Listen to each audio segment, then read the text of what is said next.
Мені то могло, сказав, że wy mają 5 басничек, а вони są fakt długie, где-то у белорусского списывателя, такой архетипальный белорусский списыватель.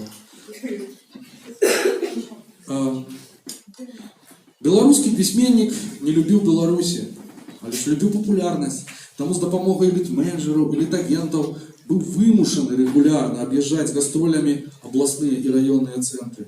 После выхода каждой новой книги, чтобы принаймні раз на год, коли не частей, зустракаться с читачами, отказывать на их питания, выслухивать их комплименты, давать им автографы, а коли неколи и пухать ими на брудершафт.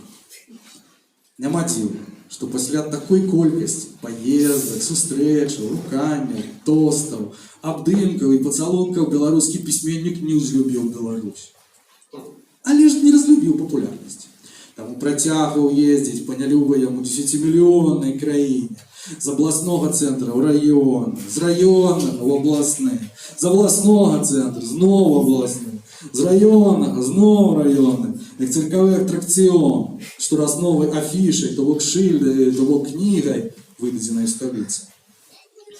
Такі неупорядкований лад життя з усіма його нестачами і анекдотичними ситуаціями конец концов доконал письменника, але ж ён настолькі привык ездить по нелюбаемой Украине с выступами и читаниями, что и после смерти письменника труна с письменником долго еще ездила по областных и районных центрах с гастролями, выставлялась в областных и районных библиотеках, оздобленная портретом письменника, а с динамиком гучав живий голос письменника, який з перапынкамі на апладысменты зачитывал загадзя записаныя пасажы з пасмяротна выдадзеных твораў пісьменніка, якія і надалей з штогадовай, як мінімум, рэгулярнасцю выходзілі друкам то ў адным, то ў другім сталічным выдавецтве.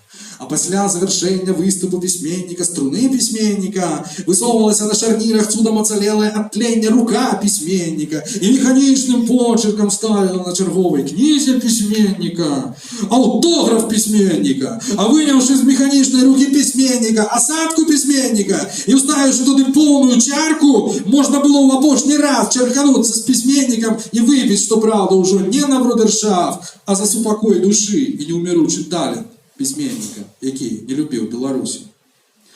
Ось тільки рука письменника более не потискала. После того выпадку в Воронче, коли її заклинило, и она покалечила лапку улюбленному собаку тамтейшего агронома Петровича Джиму.